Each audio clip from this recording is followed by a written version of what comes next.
Welcome to Ira's Everything Bagel, where I talk with intriguing people about everything, their passions, pursuits, and points of view.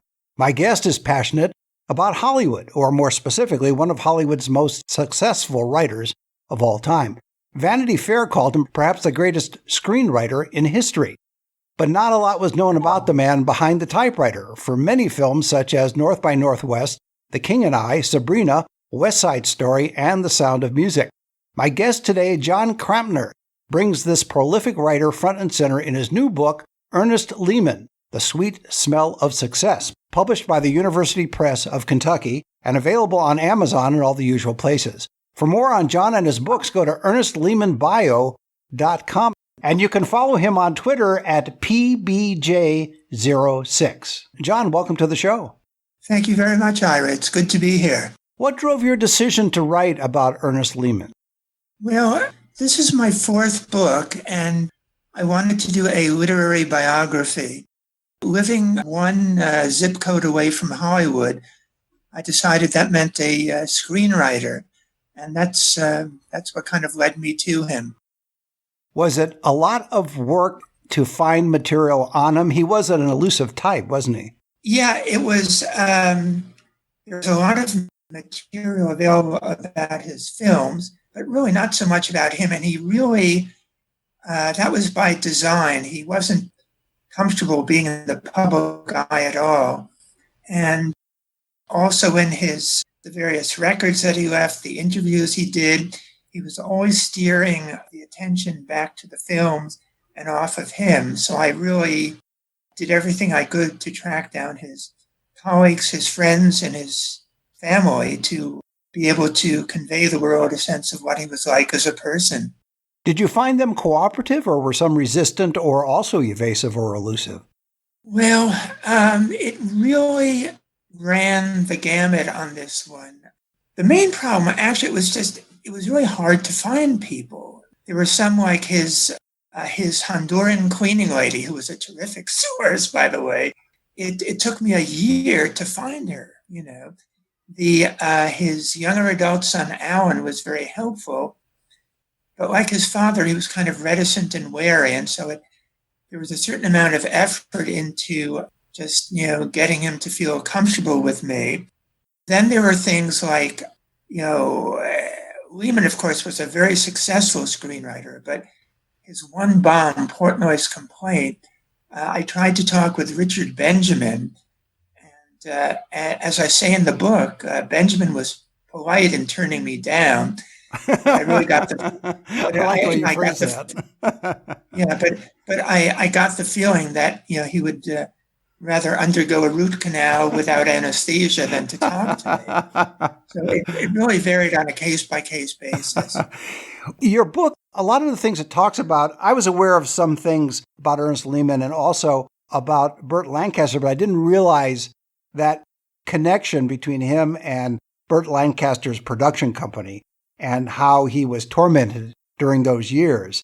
And that gave me a whole new perspective on not only Burt Lancaster, but the other two partners as well. Yeah. What's interesting to me is that, not both, but, Lancaster and Hecht and Hill, they were all pretty, I don't want to say unsavory, but pretty difficult people. And they really took a certain amount of pleasure into sort of bullying and tormenting Lehman, so much so that when he left the film and, Clifford Odets came in to finish it, at one point... We should point out the film that we're talking about in this case because he was involved in so many films.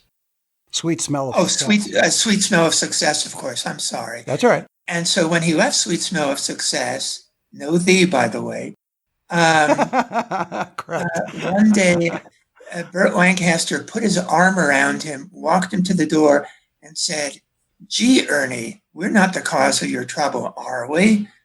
So, again, another anecdote I use in the book is how in the office of Hecht, Hill, Lancaster, they had a cage of finches, I think. And the finches would always become silent when Lancaster approached. How did you get that nugget of information? That was in one of the articles that I read. Off the top of my head, I can't remember which one. But of course, the best and the most off-color Burt Lancaster anecdote is the circumstances of his meeting Lehman, where Lehman was in his office one day waiting to meet him, and Lancaster walks in, he's zipping up his fly, and he grins and says, "She swallowed." So that was his first meeting with Burt Lancaster. Yes. Amazing. Was Hollywood, from your perspective, was Hollywood of that time perfect for Ernest Lehman, given the fact that he was this elusive character? Would he be able to prosper in today's Hollywood, or perhaps in the Hollywood of the 20s and 30s?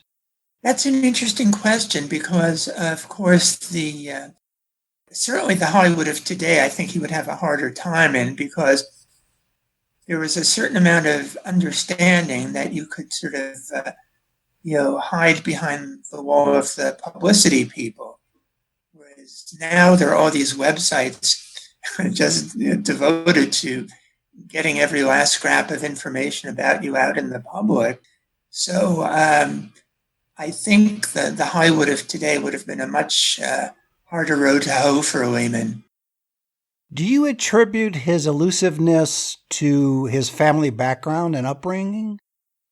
Well, I think it was just kind of his nature, because his sister Jane, who was about a year or two older, she was a kind of normal, extroverted person. But Lehman, for whatever reason, and again, the words used about him were wary and reticent. So he was more comfortable operating in the spotlight than being in it. That's just how he was. I mentioned in the opening about the typewriter, and it's hard for people to imagine these days, but all of his work in those movies that we talked about, the films, were done from a typewriter, not a word processor or a computer. It was magic created by a typewriter, right? Well, it kind of varied. Or it was handwritten as well, longhand as well. Sometimes he would actually start out, handwriting on a, I believe it was like a legal pad, but sometimes he would work on a typewriter. So it just it really depended according to his mood. But there were that was back when they didn't have computers and people rode their dinosaurs to school. I just think it's fascinating using low-tech equipment such as pen and paper or pad and paper or pad and pen and pencil and typewriter and copy paper, carbon paper, that he was able to contribute to such great films. And we don't think about it in those terms mostly, but it's still fascinating to me that that's the way things were for many, not just him, but for most screenwriters and most people in Hollywood, especially during 30s, 40s, 50s, there wasn't the technology available. Certainly on the filmmaking side, there's technology, but on the creating the script side, there wasn't what they have now. Well, there was no, screenplay writing software or anything like that. And it's funny because, and I won't comment on the usefulness or lack thereof of that software, but what I'm reminded of when I was a kid and I used to wear Keds sneakers, and the commercial for them said that with Keds sneakers you could run your fastest and jump your highest. And actually back then I believed it. But anyway, the fact is that as Lehman shows, and people back then, you can do just as good a screenplay on a typewriter or on longhand as you can with screenwriting software. Talent will out. It's a little bit slower sometimes, but that's okay. I want to talk a little bit about his contributions. And I want to quote from your book. And it said, "What ultimately makes Lehman an important screenwriter is not just his crisp dialogue, clean story structure, and insistence on not confusing the audience, or his long list of critically acclaimed box office triumphs. It's his almost Dylan-esque ability to reinvent himself across genres."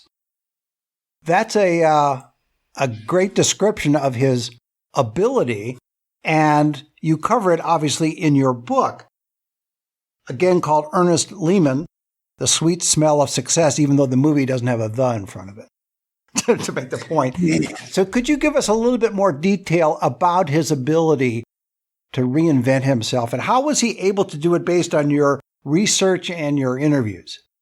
Well, there was nothing in the research that pointed to that. As a matter of fact, once an interviewer asked him point blank, how can you do this? How can you succeed in such a wide variety of genres?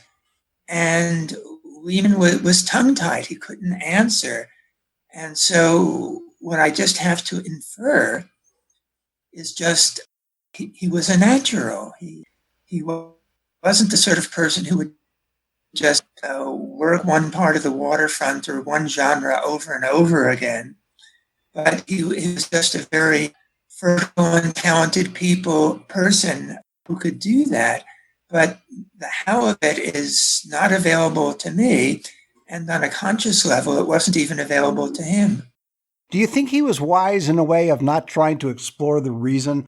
When you start to dissect comedy, for example, it becomes unfunny. So perhaps if you try to dissect his creativity for him, it would stop it, it would stall it, it would interrupt it. That's entirely possible. It's one thing to be versatile.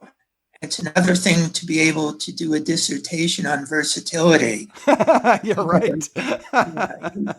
I think that was a better explanation than what I just said. No. It was just he had the former, but not the latter. Right. Based on your research, and again, based on your interviews, what was the most, well, it's a two-part question, really. What was the most important thing you found out through your research? And in terms of your interviews with people that you could get hold of, who was the most important contact and gave you the most important information? The most important contact. So you had an opportunity to interview, like you talked about the housekeeper.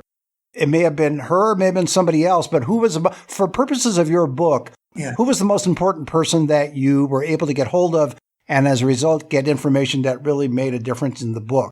And then going back to my part one of that question is, in your research, what was the most important nugget you found? I guess if I were going to list a single most important person, it would be his younger adult son, Alan. And I say younger adult son because Lehman was married twice to his first wife, Jackie. He was married to for 50 years. Then later in life, he married his second wife, Gloria, who was a much younger woman. And they had a son, I think, when Lehman was in his 80s. But anyway, so that, I mean, technically he's an adult now. But doubling back to Alan, he was really able to connect me with he was my gateway to other people in the family and to various family documents and photos. Fully 1/4 of the photos in the book I got from Alan. So he was, I guess I would say he was really the MVP as a source. In terms of a single most important piece of information, that's kind of hard for me to do because there were kind of a lot of things that were equally important. I'm trying to think of something Well, how about if I rephrase it? What was the most surprising thing you found out? Or one of the most surprising things you found out about Ernest Lehman? I would say the most important thing, I guess, was just that you would expect somebody who created all these monster, huge, iconic screenplays to be sort of this larger than life figure.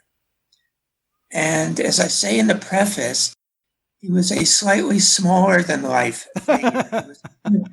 He was very kvetchy. He could be kind of petty. He was very uncertain. And it's just like take Sweet Smell of Success. He wrote the novella and then the film that it was based on. And it's a classic hard-boiled writing. And yet Lehman was such a soft-boiled person. And so that to me was the most surprising thing about him. You also demystify, in a way, the process, because there's scenes in your book about him walking down the street with the producer and kicking around ideas for a film and dialogue, etc. Because you always think of them being in the writer's room or in a building on the studio lot, but sometimes it's just a matter of walking down the street and talking around, what is the dialogue for the next day's scene? Mm-hmm. Well, and it's interesting because if you're referring to his work with Billy Wilder, correct, on Sabrina, what was interesting about that is that Lehman was a very meticulous person. He liked to plan things out way in advance, do multiple drafts. I think on one of his films, he might have done like 7 drafts. Whereas Wilder, on the other hand, just loved to improvise and constantly be skirting on the edge of danger. And they would be coming up with the scenes or the script, the lines for the scenes they would be shooting the next day while they were walking around at night in Beverly Hills. And that just drove Lehman so crazy that at one point he had a nervous collapse on the film. He had to, his doctor said, go home, stay in bed.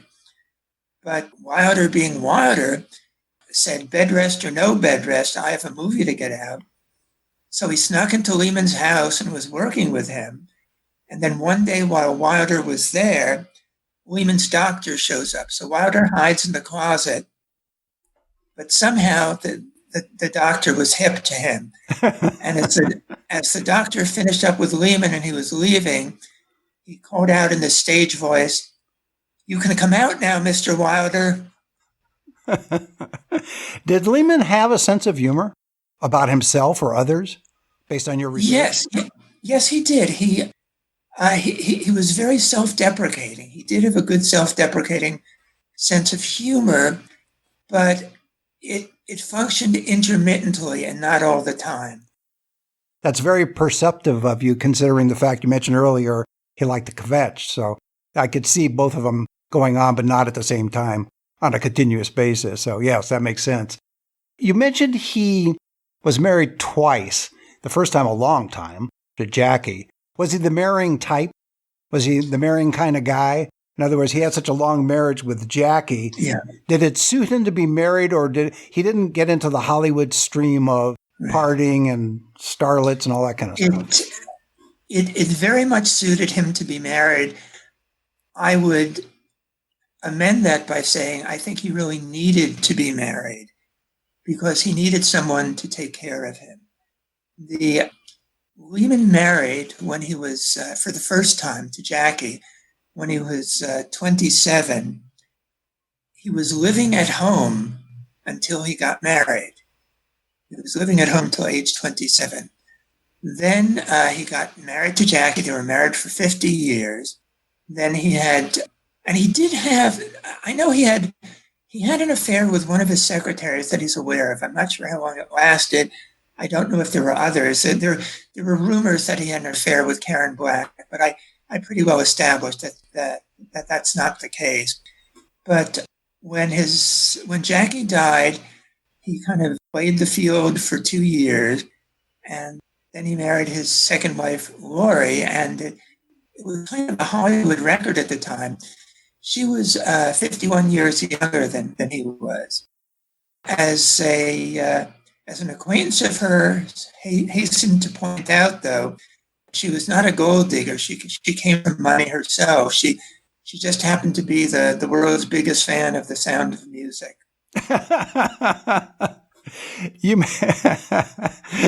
So a little idol worship, perhaps. It is revealing that here is a man who was involved in writing for so many, as you mentioned, iconic films, and yet he was smaller than life, and he was married twice, so he had a fairly stable domestic life. And in a way, he is, and I don't say this in a derogatory way, in a way he is unremarkable, and yet what he has created is remarkable. Yes, as a matter of fact, his daughter-in-law was a psychologist, and she pointed out that for all the creativity bubbling inside of him, that externally he had a very kind of a flat affect. You could mistake him for an accountant or something. Were there many people like that in Hollywood, or was he the exception to the rule? To an extent, I would say he was an exception to the rule. And I should probably narrow it down as well, meaning the Hollywood screenwriting community versus actors and technicians, etc. Well, again, I can't really speak to that many screenwriters, but again, it was really interesting to me what a non-flamboyant person he was, just very low key. And if you ran into him on the street, unless he told you who he was, you would really have no idea. Yet at the same time, he had an ego and he had ambition, correct? Oh, absolutely. He was very determined to make it in Hollywood. He had been an assistant for a man named Irving Hoffman, who was a Broadway publicist. And, he really, made a point of, milking the contacts that he got through Hoffman to get out to Hollywood. He, I guess about 6 years before he finally went out to Hollywood in 1952, he went out, and I'm blanking on the name of the producer now, but he spent a day with the producer who is supposedly the model for Sammy Glick and What Makes Sammy Run. And so he was really determined, to make it no matter what. And when he decided to become a screenwriter, like everyone in his family was like, "Oh my God, that's so difficult. The odds are so long." And in so many aspects of his life, Lehman was kind of quiet and shy and timid. But in this regard, I have a letter he wrote to his wife once where he said, "Look, I'm going to make it, and if everyone just calms down, then there won't be any problem." So it's just remarkable how in so many aspects, he was this shrinking violet, but he knew he was going to make it. And it was like Babe Ruth's called shot. He made it. He did. He wrote, as you mentioned earlier, sometimes a dozen drafts of a screenplay, to the point where some producers and directors were frustrated with him because he was so prolific. How did he get the energy, the time, and the wherewithal to continually revise and produce new scripts of the same movie when they were satisfied with, let us say, script number 1, and he's already doing rewrites up to script number 10? Well, I think the risk of appearing to be a know-it-all, I think he did maybe like 6 or 7 max. But the fact is that, well, I mean, first of all, in Hollywood, nobody does just one draft. So it's standard that there's 2 or 3. But you make a point of it in your book that they were frustrated Yes. because he kept absolutely rewrites. Well, the best story in that regard is on his first film, Executive Suite, the all-star business film produced in 1954 by John Houseman. And at one point, John Houseman was talking to the director, Robert Wise, and saying, "Look at this great scene that Lehman wrote." And Lehman was in the room at the time. Houseman said, "Let me read the scene to you." And Lehman said to Houseman, "Don't bother, I'm going to be rewriting it." And Houseman got furious and said, "You are a barbarian going at the Hope Diamond with an axe. Get out of here." But you don't answer my question, which is how was he able to keep doing? I know it's standard in Hollywood for certain rewrites, but he went beyond the pale. So whether it's 10 or 6 or 4, it doesn't matter. The point is, how did he have the time and energy to do that when he's working on other projects or is hoping to work on other projects and other films? Right. Well, in a sense, your edit to yourself kind of answers the question in that he would really only do one thing at a time. There is one significant exception when he was doing 3 things at a time. I'll get to that in a second. But as a general rule, he only did one at a time. And so I don't think he even thought of it as having the energy to do it. It was just like, there's a right way and a wrong way. And the right way is to keep reworking it. I'm going to do it. And since he's on the clock, he figures he's going to keep working. Before I let you go, tell us about the 3 things he was doing at one time. He was working on 3 major films, going 3 different studios, right? Right. I think that was when he was working on, I think, Sweet Smell of Success. And in one day, they needed a few more lines for Yul Brynner in The King and I. So he went over there to that studio and did that. And then I believe he also had some touch-up work to do on Somebody Up There Likes Me, the Paul Newman movie. So as I mentioned in the book, he worked on 3 classic films in one day, and most screenwriters don't have careers that good. Before I let you go, last question. Would he be, if you were to make a list, top 10 screenwriters of all time in Hollywood, number 1, would he be on that list, and would he be on the top 5? Oh, definitely the top 5. I mean, William Goldman, Nunnally Johnson, Nora Ephron. There are several important ones I'm sure I'm leaving out, but he would definitely be in the top 5. Well, that's a great way to leave it. My guest has been Jon Krampner. He's author of Ernest Lehman, The Sweet Smell of Success, published by the University Press of Kentucky and available on Amazon and all the usual places. For more on Jon and his books, go to ErnestLehmanBio.com. And you can follow him on Twitter at PBJ06. Jon, thanks for being on the show. It's a pleasure to be with you, Ira. And join us every Thursday for a new schmear on Ira's Everything Bagel.